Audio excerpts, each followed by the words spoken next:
Donc l'euro numérique, l'idée c'est qu'on fasse un peu un ping-pong. Enfin, moi je fais ping, il fait pong, c'est-à-dire que je pose des questions, il répond. Mais je pose des questions, c'est pas une petite question en général, c'est une question avec des commentaires. Des questions que vous allez vous poser. Voilà, et donc s'il y en a certaines qu'on n'a pas posées, ben effectivement, si on a un peu le temps, on pourra les poser. Donc, d'abord, on a eu ce vote au Parlement européen. Alors justement, au Parlement européen, mais comme vous le savez, le Parlement européen, ce sont des commissions et la séance plénière. Ce dont on parle, ce qui s'est passé la semaine dernière, c'est en commission. Un vote en commission, mais c'est là où tout se décide. Donc la session plénière qui va avoir lieu début juillet, c'est pas gentil pour Strasbourg, mais c'est un peu pour la forme. Donc les débats ont eu lieu. Donc on peut dire que ce qui s'est passé la semaine dernière, sauf surprise que personne n'anticipe dans ce type de schéma, ce qui a été adopté en commission va être voté en assemblée plénière. En commission, qu'est-ce qui a été voté? Ce sont différents textes. Donc pour chacun des textes, il y a eu un vote quasiment le même. Un vote où on a eu 43 pour, 14 contre, une abstention. Donc c'est intéressant parce qu'on s'aperçoit qu'il y a finalement, je dis finalement parce que c'était loin d'être gagné, une large majorité qui a voté pour le projet. Et pourquoi c'était loin d'être gagné? Parce que le PPE, le principal parti du Parlement, le Parti populaire européen, donc de centre droit, a hésité, a commencé par son rapporteur qui avait fait une proposition, vous vous en souvenez peut-être, qui limitait l'euro numérique pour faire court tout ce qui n'est pas en ligne, tout ce qui est off-chain en quelque sorte. Disons, le reste, les banques font très bien leur boulot, c'est pas la peine de créer un euro numérique. Bon. Et puis, le PPE a débattu entre eux, etc. Et finalement, on est arrivé non pas à un compromis, mais on est arrivé au texte quasiment de départ de la proposition, un euro numérique tel qu'on vous l'a présenté dans les journaux. On va revenir un peu plus dans le détail. Donc, un vote assez large. Les oppositions, les 14, vous prenez les extrémités au Parlement qui ont voté contre. L'abstention, d'ailleurs, je ne sais pas qui c'est, pour être franc, mais bon, il y en a eu une. Bon. Il y a 3 textes, il y a eu 3 votes. C'est pas exactement pareil. Je vous ai dit 43, 14, 1. L'autre, ça doit être 44, 13, 2, des trucs comme ça. Enfin, c'est grosso modo le même schéma, proprement dit. Donc ça, c'est l'état de la situation sur le texte. Il est adopté en commission, il va être adopté en plénière. Ça veut dire que derrière, on va avoir la mise en œuvre, c'est ce dont on va aussi parler, la mise en œuvre, c'est les discussions de lancement avec le test dès 2027 et le lancement grand public 2029, si et seulement si, bien évidemment, quand la BCE le décidera. Car c'est un autre point important. Finalement, celui qui appuie sur le bouton, c'est bien la BCE. Parce qu'on se posait une question, qui appuie sur le bouton? Non pas technique, mais qui appuie sur le bouton politique. C'est-à-dire qu'il y a un vote, très bien, mais à la fin, c'est quand même un acte de souveraineté. Et donc, certains se sont dit que ce serait quand même mieux que ce soit un acte politique qui dise à la BCE, vous pouvez y aller. Et vous le lancez, mais c'est moi qui décide du jour et du lieu. Et finalement, ce n'est pas ça qui a été retenu. Ce que je veux dire par là, c'est intéressant, c'est-à-dire qu'on a quand même, la BCE qui a dit, c'est mon pouvoir. Émettre de l'euro numérique, c'est mon pouvoir. C'est pas le pouvoir des politiques. Alors ça peut se discuter, mais voilà. Bon, donc ça c'est le premier commentaire. J'en arrive maintenant aux questions pour Alexandre. Alors j'ai tout un tas de trucs dans le désordre. Alors je sais pas par où je vais commencer. Si je regarde. Déjà Hubert peut-être. Un commentaire, n'hésite pas pendant que je cherche mes questions. Oui.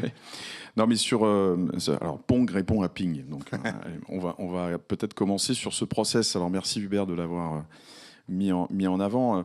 Plus globalement, c'est très européen tout ça. Donc la manière dont les choses fonctionnent, c'est que vous avez eu une proposition de la Commission en juin 2023. Vous avez eu les États membres européens qui se sont positionnés en décembre 2025, et puis le Parlement, donc les co-législateurs, d'un côté la représentation nationale européenne, de l'autre côté les États membres, qui votent en fait des textes, des versions du texte qui sont la plupart du temps différents de ces versions de la proposition de la Commission. Et on rentre dans la phase de trilogue, à partir effectivement mi-juillet, si la présidence irlandaise tient le calendrier qu'elle a déjà proposé. Alors c'est complexe, c'est long, c'est à la fois la beauté et les limites des processus européens. Mais j'insiste quand même, il y a sur cette histoire d'euro numérique un pouvoir politique très fort et un débat démocratique, alors qui s'est intensifié, heureusement, cette dernière année et demie, on va dire, à la fois avec donc les États membres, les parlementaires européens. Et c'est ce socle juridique qui est extrêmement important et qui sera donné, on peut l'espérer, et tous les faisceaux évidemment vont dans cette direction. Ces éléments la politique sera donnée par le texte juridique. Ce qui est après, c'est très conforme finalement aux traités européens qui donnent l'indépendance de la BCE, des banques centrales nationales, quant à l'émission de la monnaie. Alors c'est un élément qui est fondamental, ça aussi, parce que vous en avez peut-être entendu parler depuis à peu près un an et demi, mais il y a des remises en cause de l'indépendance des banques centrales et de leur mission, notamment outre-Atlantique. Et c'est un élément sur lequel tout le monde est attentif, et notamment dans le débat démocratique. Donc voilà pour juste préciser ce point qui est évidemment très important. Effectivement. On ne vous rappelle la question du débat qui a eu lieu dans l'entre-deux-guerres sur le central banking, mais c'est bien de ça dont on parle. Alors voilà, j'ai retrouvé ma première question. Je suis ping, donc je suis le poil à gratter. Et lui, c'est pong, donc il répond au poil à gratter. Donc les questions, c'est pas pour lui faire plaisir, c'est justement pour que... mais si, Hubert, c'est des questions que... Hubert est toujours agréable. Donc, l'euro numérique est à la fois une monnaie, mais aussi un moyen de paiement. Comment expliquer cette double nature ? N'y a-t-il pas une concurrence déloyale vis-à-vis des banques ? Alors, pourquoi je pose la question ? Parce que dans d'autres pays, les projets de CBDC retail, comme on dit, n'ont pas cette double nature. Et donc ici, on a, pour certains, enfin ceux qui ont fait part de leur questionnement vers leur opposition, en disant on va revenir sur la concurrence bancaire, mais c'est surtout sur la double nature qui m'intéresse. Pourquoi l'Europe a choisi d'avoir un euro numérique qui a une double nature ? C'est une question évidemment complètement d'actualité depuis déjà 5 ans finalement, parce que cette précision-là, on a décidé de l'exposer dès le départ. Vous savez que ça a commencé ce projet de manière un peu plus sérieuse mi-2021 et ses objectifs ont été mis en avant en 2022. Et on y retrouve dès 2022 les réponses à ces questions-là, enfin je pense. Parce que la situation européenne n'est pas nécessairement celle que l'on voit ailleurs. Et j'imagine que tout à l'heure, avec Orange Money, il y aura des éléments d'ailleurs très intéressants. On voit qu'en fonction des contrées, en fonction des régions, les dynamiques, les raisons pour aller peut-être vers de la monnaie numérique de banque centrale ou d'autres solutions sont différentes. Alors en Europe, il y a plusieurs réalités. Si on regarde le point de vue de la monnaie, de l'euro, aujourd'hui on a une diminution de l'usage des espèces dans le transactionnel au jour le jour. C'est la réalité, même si en fait on est face à un paradoxe, parce que quand on a introduit l'euro en 2001, on avait 400 milliards, l'équivalent de 400 milliards d'euros en montant qui ont été émis à ce moment-là. On en est aujourd'hui à un peu plus de 1600 milliards. Donc en 25 ans, on a produit de l'euro de manière plus importante. C'est lié évidemment à notre PIB, c'est lié à la force de notre économie. Mais en parallèle de ça, le transactionnel, lui, a largement régressé. Donc, le cash est utilisé pour la thésaurisation, également comme monnaie de référence. C'est la deuxième dans le monde. Vous avez à peu près la règle des tiers qui fonctionne. Un tiers en transactionnel et ça diminue. Un tiers en thésaurisation, un tiers à l'international. Où là, on a un peu de mal à savoir exactement s'il y a du transactionnel. On le sait, on peut payer avec nos euros dans certaines contrées. Mais il y a aussi de la thésaurisation en lien avec ce rôle de réserve de valeur de l'euro. Donc ça, c'est une réalité. En parallèle de ça, vous avez la croissance très forte du e-commerce, du digital. Je ne vais pas revenir là-dessus. On en parlera, j'imagine, d'ailleurs, dans la table ronde tout à l'heure. Donc la question, et elle est tout à fait légitime, c'est de se dire, on a de moins en moins ce lien direct du cash, des espèces, de cette monnaie de confiance avec le grand public, entre les autorités et le grand public. Est-ce que, légitimement, on ne peut pas se poser la question de transposer cet euro fiduciaire, papier, dans l'espace numérique ? C'est le premier point et c'est la première grande question qu'on a essayé de résoudre, peut-être pas, mais à laquelle on essaie d'apporter des éléments de réponse, encore une fois, pour le débat démocratique, le débat public. La deuxième grande raison, elle est un peu duale et elle est liée grandement à la situation que l'on constate en Europe depuis longtemps maintenant. C'est que vous avez d'une part une grande fragmentation des solutions de paiement privées. Nous sommes une juridiction avec de nombreuses de nombreux pays, de nombreuses langues, de nombreuses habitudes de paiement. Et donc, vous avez des solutions qui sont très souvent nationales et qui n'arrivent pas à passer à l'échelle européenne. C'est une constante à travers ces 20-25 dernières années. Et le deuxième corollaire de ça, c'est que vous avez surtout des acteurs extra-européens, pour ne pas dire américains la plupart d'entre eux, qui sont ultra dominants et qui ont profité en fait de cet espace fragmenté. Et là, on arrive sur le sujet de la souveraineté, sujet évidemment extrêmement d'actualité, là encore une fois depuis 1 an et demi, 2 ans. Un petit peu avant, on parlait de manière un peu plus pudique d'indépendance stratégique. Je crois que le terme est même un peu mieux compréhensible et décliné dans l'univers des paiements. Moi, je me souviens que quand on préparait les Jeux Olympiques de 2024, 1 an et demi, 2 ans, on était avec les services de l'État et on avait sur la table 3 grands domaines, 3 grandes catégories qui étaient jugées stratégiques. On avait les télécommunications, on avait l'énergie et on avait les paiements, en tout cas pour les gens comme nous, les professionnels, on va dire, du secteur. Donc c'est pas étonnant que ce sujet-là de souveraineté soit mis sur la table et que du coup, on cherche à avoir une réponse tout simplement faite par les Européens pour les Européens. Et c'est ça l'idée qui est derrière ces objectifs de l'euro numérique. Je ne peux pas m'empêcher de faire une petite pique. Il faut. Dans les sponsors Gold ou Platinum des Jeux Olympiques, il y avait un des acteurs américains dont on parlait tout à l'heure. Pardon. Et justement, raison supplémentaire bien visible de tous. J'ai vu récemment une nouvelle étude qui est sortie, alors ça vaut ce que ça vaut, mais elle fait écho à d'autres études par rapport à l'impact potentiel pour les dépôts bancaires d'un seuil de plafond. Vous savez qu'il y a un seuil de plafond par individu qui sera fixé. Et le texte, cette fois-ci, est clair, c'est-à-dire que c'est la BCE qui fixera ce seuil, même si, bien sûr, la Commission joue son rôle, mais il y a bien la BCE qui va fixer ce seuil. Alors, 3 000 €, 2 000 €, on ne sait pas, mais en tous les cas, les études disent c'est quoi l'impact sur la fuite des dépôts bancaires à un seuil à 3 000 €. Il y a eu 18 mois, déjà plusieurs études qui sont sorties. Et là, j'en ai trouvé une autre. C'est le Copenhagen Economics, qui est sorti récemment, et qui chiffre, ça vaut ce que ça vaut, à 739 milliards d'euros pour un plafond à 3 000 € par individu, ce qui amputerait la rentabilité bancaire d'environ 30 points de base. Donc, en fait, ce que je suis en train de dire là, c'est qu'il y a plusieurs études qui sont sorties qui disent, depuis 18 mois, il peut y avoir un impact important pour le secteur bancaire. À côté de ça, il y a la BCE qui dit circuler, il n'y a rien à voir. J'estime qu'il y a assez peu de risques pour qu'il y ait une fuite des dépôts. Comment, en bon économiste aussi, on peut avoir des chiffres aussi différents ? Alors, ça nous amène sur le point que vous avez introduit un peu avant, c'est la question, est-ce qu'il n'y a pas déjà une menace pour le système bancaire en règle générale, et puis même pour les solutions privées des banques ? Je n'ai pas répondu à cette petite partie de la question précédente. On est dans un espace économique de 350 millions de personnes et de plus de 16 000 milliards d'euros de PIB par an. Donc, sur la question de savoir s'il y a de la place pour tout le monde, avec les règles de la concurrence européenne que l'on connaît aujourd'hui, qui peut-être changent un peu et évoluent un peu, très clairement, la réponse est oui, il y a de la place pour des solutions privées et des solutions publiques. Et les solutions publiques, par définition, vont poursuivre des objectifs de souveraineté et d'indépendance. Certaines solutions privées sont en train de le faire également. Enfin, on le voit très bien et on a une situation très spécifique en France, c'est que la force de nos actifs comme carte bancaire et en devenir comme Wero sont telles qu'on a une solution aujourd'hui, on a des solutions qui, dans l'espace privé, répondent à un certain nombre de caractéristiques, mais pas toutes, de ce qu'est l'indépendance stratégique.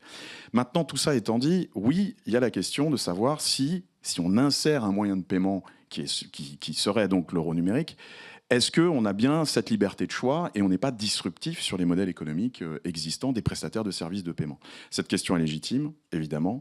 On y a travaillé pendant à peu près 1 an et demi, 2 ans, avec les superviseurs bancaires et donc avec les données qui sont issues des banques concernant leur ratio de liquidité, leurs dépôts. On a fait ça dans l'ensemble de la zone euro. On a pris un échantillon de 2500 banques représentatives. Toutes les grandes banques françaises, évidemment, y sont. Et puis à partir de là, on a travaillé sur des modèles, et sur des modèles économiques, pour voir les impacts que pourraient avoir différents scénarios. Alors, les scénarios business as usual, d'utilisation classique en comparant des moyens de paiement, on va dire, à peu près équivalents. Il y en a quand même quelques-uns aujourd'hui. Et puis des scénarios, évidemment, qui sont stressés, maximalistes, en imaginant plusieurs seuils. Alors ça va jusqu'à 5 000 euros. On a répondu à la demande démocratique, là aussi, hein, du Parlement, du Conseil, de partager les enseignements de ces études-là, et on l'a fait à la fin de l'année dernière. Et puis, plus directement, nous-mêmes, Banque de France, cette année, avec beaucoup d'entre vous, nous sommes rentrés dans des relations un peu plus confidentielles, bilatérales, pour étudier le cas de chaque banque, face à ces modèles, face à ces scénarios, pardon. L'enseignement est très simple, c'est que jusqu'à 3 000, 5 000 euros, on n'a pas des impacts significatifs sur les ratios de liquidité à court terme, à moyen terme des établissements bancaires. Ça ne veut pas dire qu'ils ne diminuent pas, mais aujourd'hui les coussins sont tels qu'il n'y a pas de stress de liquidité qui sont envisagés. Encore une fois, il faut regarder ça dans des environnements de taux qui sont changeants. On les a vus il y a quelques années, où ils étaient à zéro étant négatifs, ils sont remontés depuis. Donc il nous faudra de toute façon faire tourner ces études au plus près d'une éventuelle émission de l'euro numérique. Et puis il y a quand même un certain nombre d'aspects qui, à mon avis, sont encore à creuser sur la profitabilité, effectivement. Alors je ne pense pas que cette étude soit avec autant de granularité et de données réelles telles qu'on a pu les faire au niveau du mécanisme de supervision unique et au niveau des banques centrales européennes. Mais très clairement, c'est un point qui n'est pas encore complètement résolu. Donc autant on voit sur la capacité d'avoir des liquidités, la capacité de financer l'économie, et donc de ne pas avoir de fuite de dépôts qui obèrent finalement cette capacité, c'est extrêmement rassurant. Autant il faut encore continuer, on le pense, un certain nombre d'affinements sur les études de rentabilité des banques commerciales. La réalité aussi, c'est que dans l'écosystème français des paiements, les banques françaises sont extrêmement fortes dans le retail. C'est une spécificité qui va avec des dépôts à vue non rémunérés, qui va avec des prêts qui sont à taux fixe. Donc ça, c'est quelque chose que l'on doit regarder d'un peu plus près et qu'on doit défendre de toute façon de manière très claire. Donc nous, Banque de France, c'est aussi notre rôle d'apporter une pierre à l'édifice européen qui est un tout petit peu différent et de conseiller notamment nos amis du Trésor en France sur ces aspects-là. Donc, si je comprends bien, c'est que les modèles utilisés par la Banque de France et la BCE sont des modèles qui partent des données bancaires elles-mêmes, qui permettent d'arriver à ces conclusions, qui ont été confortées en France par des discussions bilatérales. Et donc, le message, c'est de dire qu'en tous les cas, pour les banques françaises, en tout cas pour les grands réseaux bancaires français, il n'y a pas d'impact structurant sur les ratios de liquidité et les ratios, encore moins de solvabilité, en tous les cas de liquidité. Par contre, qu'il faut affiner sur la profitabilité. D'accord. On va rentrer dans le business model maintenant de l'euro numérique avec 3 questions. Je ne sais pas si je vais les poser à la suite, peut-être, parce qu'elles sont un petit peu liées. Et puis si vous oubliez, je reviendrai. Donc, alors, il y a eu beaucoup de discussions au Parlement européen sur le business model de l'euro numérique, avec beaucoup de rajouts d'amendements, et notamment sur la gratuité. Le modèle économique de la gratuité, c'est celui qui ressort des discussions au Parlement. Donc l'euro numérique est gratuit, très bien, il n'y a rien de gratuit, hein, comme on le sait, donc il faut bien que quelqu'un paye quelque part. Et pourtant, c'est ce qui est dit clairement, et même il est dit, si j'ai bien lu, que l'euro numérique doit être même moins cher que les systèmes de paiement actuels. Donc non seulement la mise à disposition de l'euro numérique est gratuite, mais grosso modo, les services payants de l'euro numérique est globalement dans le business model, ça doit être moins cher pour le consommateur. Ce que je veux dire par là, c'est que ce business model est quelque part imposé par le politique, c'est-à-dire les co-législateurs, alors qu'on est dans une économie libérale. Et le modèle de la gratuité, il y a bien quelqu'un qui paye. Donc c'est ma première question. N'y a-t-il pas un problème de business model qui va être problématique pour les banques sur cette gratuité, et une distorsion de concurrence forcément qui va par rapport aux autres moyens de paiement, Wiro ou autres, etc. Donc ça, c'est ma première question, Alexandre. J'en ai une autre qui est un petit peu liée. L'euro numérique, suite, là encore une fois, aux discussions au Parlement, prévoit une distribution très large, et il n'y a pas que les acteurs bancaires qui peuvent distribuer l'euro numérique. En clair, Apple Pay, Visa et autres peuvent distribuer l'euro numérique. Ne peut-on pas avoir une contradiction dans la souveraineté en disant je suis souverain sur mon euro, mais en fait je laisse le loup distribuer non pas la nourriture aux moutons, mais en tous les cas, je ne sais pas quelle est la bonne image. Autrement dit, n'était pas paradoxal de permettre la distribution de l'euro numérique par les personnes mêmes auxquelles on estime être une réponse. Hein, donc, et ça, c'est encore plus fort suite au Parlement, c'est-à-dire la distribution, elle est ouverte à tous, y compris Apple Pay, Visa ou autre. Donc ça, c'est ma deuxième question. Et j'en ai une troisième, c'est sur les chargebacks. C'est lié là aussi au texte qui ressort du Parlement. Bon, on connaît le sujet des chargebacks avec les commerçants. Et pourtant, alors on sait que c'est une fonctionnalité qui est propre Visa, Mastercard notamment, mais pas que. Est-ce le rôle de l'euro numérique de permettre du chargeback? Voilà mes trois questions. Sur un sujet fondamental qui est effectivement le modèle économique et comment tout ça peut voler. On est dans une économie de marché et tout le monde doit y trouver son compte. Alors je vais répondre déjà à la dernière, qui est la plus rapide. Il me semble très clair que ce n'est pas le rôle de l'euro numérique d'aller sur le terrain des litiges commerciaux. Donc les acteurs qui l'utiliseront sauront très bien faire un certain nombre de mécanismes de garantie et autres s'ils le souhaitent. Mais de manière assez rapide, je peux déjà répondre à ça. Alors maintenant, plus sur le fond du modèle économique. Il y avait quelque chose dans ce que la Commission avait proposé. Ça a été largement retravaillé, modifié, à la fois au niveau du Conseil et du Parlement européen. Et il nous faut peut-être essayer de rentrer un tout petit peu dans la précision, entre guillemets, dans la technique de tout ça, sachant une chose, c'est que vous allez avoir la phase de trilogue. Hein. Donc à la fois la Commission, les représentants du Parlement et les États membres vont discuter de ce modèle économique, notamment, qui sera un des points clés du texte final à venir, probablement pour la fin de cette année. Le Conseil et le Parlement se sont entendus et se sont rejoints à quelques mois d'intervalle sur une idée, c'est qu'il y ait un cap, donc une limite de frais applicables à une transaction en euros numériques. Donc ça, c'est au niveau du commerçant.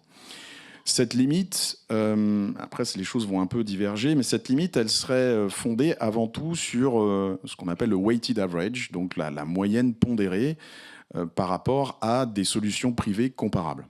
Alors on voit déjà que là, il va falloir préciser, et ce n'est pas aujourd'hui dans les textes, à la fois du Conseil comme du Parlement, c'est-à-dire qu'on n'a pas le détail de ces moyens de paiement comparables.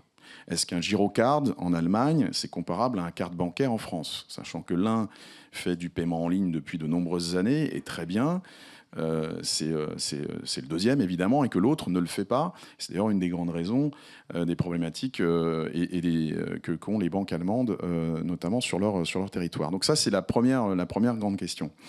Vous avez des précisions qui ont été données. Le Conseil va, par exemple, dire, oui, on reposons sur ce système de moyenne pondérée, mais aussi, voyons les spécificités nationales. Et c'est là où on rentre dans, potentiellement, les endroits et les lieux où on a des systèmes de paiement domestique qui sont très performants économiquement, comme en France, comme aux Pays-Bas, comme ailleurs, ou en tout cas, il peut y avoir d'autres législations, même en vigueur, qui limitent ces fees qui sont présentes. Le Parlement européen, lui, est resté sur cette pratique-là, mais a ajouté quelque chose de supplémentaire, ce qui est évidemment ce que disait Hubert à l'instant, mais vous voyez que c'est une spécificité du Parlement, pas du Conseil, c'est de dire, dans tous les cas, l'euro numérique ne peut pas être plus cher que le plus performant des systèmes de paiement domestiques économiquement. Bon, donc là, il va bien falloir voir si ces trois acteurs que sont la Commission, les parlementaires européens et les États membres se mettent d'accord sur un encadrement final. Quel sera-t-il ? Point d'interrogation, c'est le débat, là, encore une fois, démocratique, hein, qui en décidera. Donc voilà comment ce modèle économique est aujourd'hui présenté. Vous le voyez, assez complexe.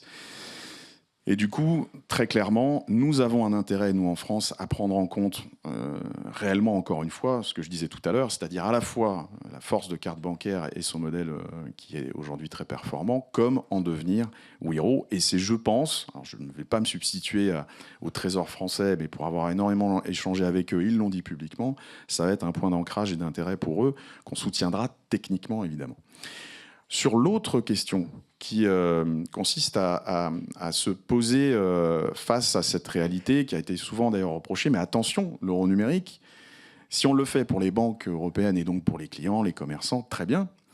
Mais il ne faudrait pas qu'on ait des techniques finalement de pollution, et donc un Apple Pay, un Google Pay, un Visa, un Mastercard qui viennent s'insérer dans l'équation. Alors aujourd'hui, le filet de sûreté qui est imaginé, là je vais aller un peu plus vite parce qu'il dépend du fait que ces autres entités tierces aient un agrément ou pas, mais la globalité et la logique, c'est celle-là, c'est de dire il faut qu'il y ait des contrats en place.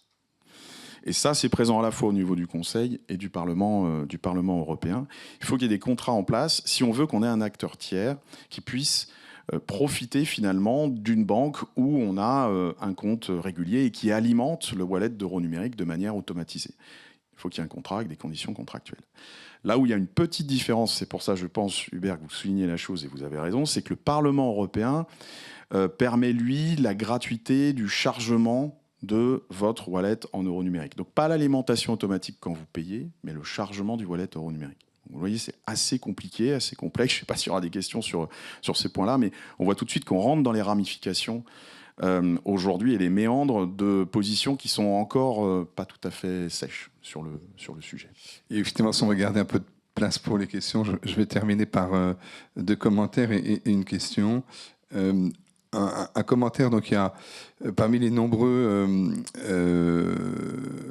justifications de l'euro numérique qui étaient apportées par la Banque centrale, il y en a un qui est un vrai sujet, mais je ne suis pas sûr que ce soit l'euro numérique qui soit la bonne réponse, c'est l'inclusion financière, l'inclusion bancaire plus exactement. Bon, je ne fais pas un cours sur le sujet, vous connaissez comme moi, c'est un vrai sujet. Il y a des dizaines de millions d'Européens qui ne sont pas intégrés au secteur bancaire pour tout un tas de raisons. Je suis un peu sceptique à l'idée que l'euro numérique serve à l'inclusion bancaire, ce qui nécessite déjà d'avoir un smartphone. Et de savoir se servir d'un smartphone, on estime qu'il y a 15% des Européens qui ne savent pas servir d'un smartphone. Mais c'est un commentaire. J'ai un deux... Oui, bien sûr. Je pourrais y répondre. Bien sûr. Mais tout de suite, mais rapidement dans ce cas-là, parce que j'ai 2 autres commentaires. Mais je pense une chose, c'est que l'euro numérique n'est effectivement pas là pour résoudre le problème de l'inclusion financière, et je dirais l'inclusion financière numérique d'ailleurs. Par contre, il y contribue. Il y contribue parce que oui, dans un premier temps, son objectif c'est d'être moderne, digital, effectivement, donc sur les smartphones, sur les applications bancaires, autonomes, etc. Mais également sur des cartes de paiement, sur tout type de device, quel qu'il soit, qu'on puisse imaginer maintenant et dans le futur. Alors, c'est pas silver bullet, cette histoire-là, ouais. Mais c'est comme ça qu'on envisage quand même le volet inclusif où il faut continuer à travailler, comme on l'a fait sur le cash pendant de nombreuses années. Mon deuxième commentaire, c'est sur les nombreux projets de monnaie numérique de banque centrale qui sont évoqués par la BRI à travers le monde.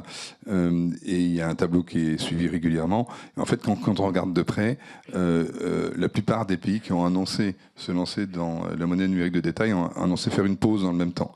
Donc l'Europe est quasiment le seul. Je ne parle pas de 2 ou 3 autres pays.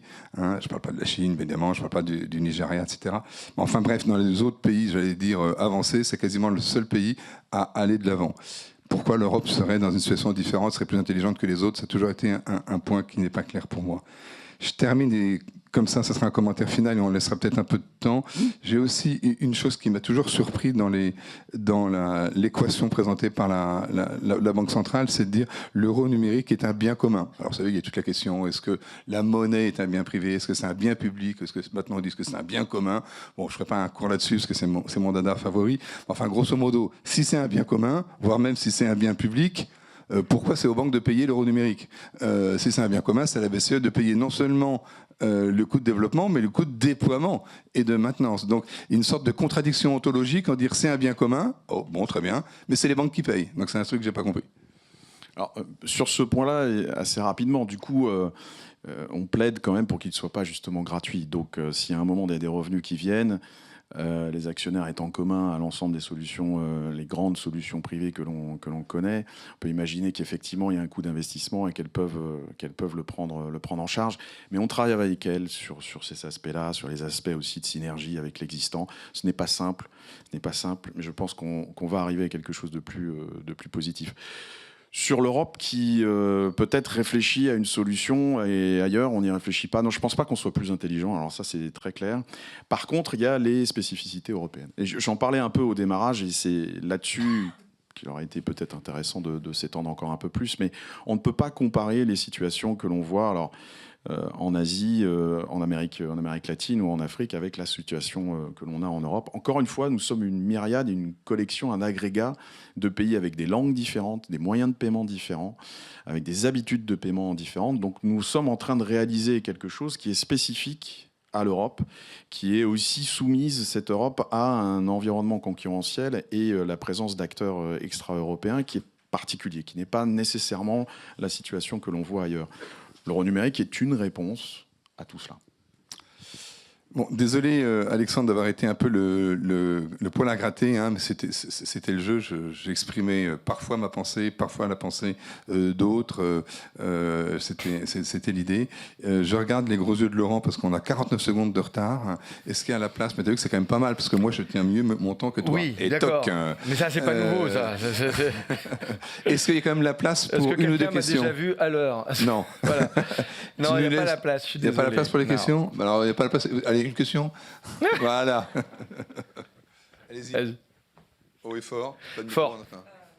La question, c'est que vous avez évoqué beaucoup de sujets liés au communiqué de presse de la commission Econ, souveraineté, le BCE serait responsable de l'implémentation de cette diffusion de l'euro numérique et relative aux moyens de paiement. Il y a un sujet que vous n'avez pas évoqué, c'est qu'il y a un message fort également dans le communiqué, c'est la protection de la vie privée, avec les technologies privacy by default et by design et du zero knowledge proof. Rappelez-vous qu'en janvier 2024, quand la BCE a lancé ses appels d'offres pour construire l'architecture, ils avaient dit on se pliera à la réglementation européenne.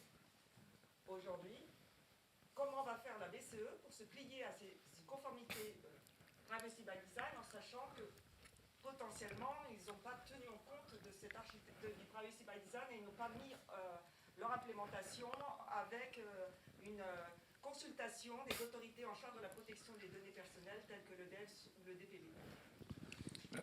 Je peux répondre très rapidement en fait là-dessus. Alors, le réseau des Data Privacy Authorities est consulté et régulièrement tenu au courant de nos avancées techniques que l'on fait sur le projet.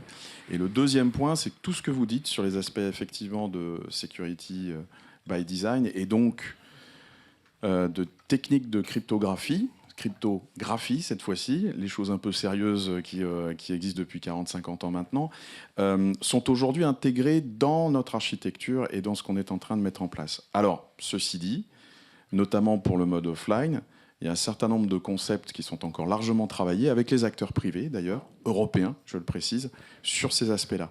Mais cette demande et cet appel des parlementaires, a priori, sur le sujet, il est pris en compte, cet appel-là. Et il est pris en compte depuis déjà le départ, puisque nous-mêmes, Banque Centrale, nous avons poussé, en tout cas certaines d'entre nous, pour que ce soit pris dans l'architecture et dans le design. De la traçabilité et en lien avec une solution qui ne permette pas une identité pivot centralisée.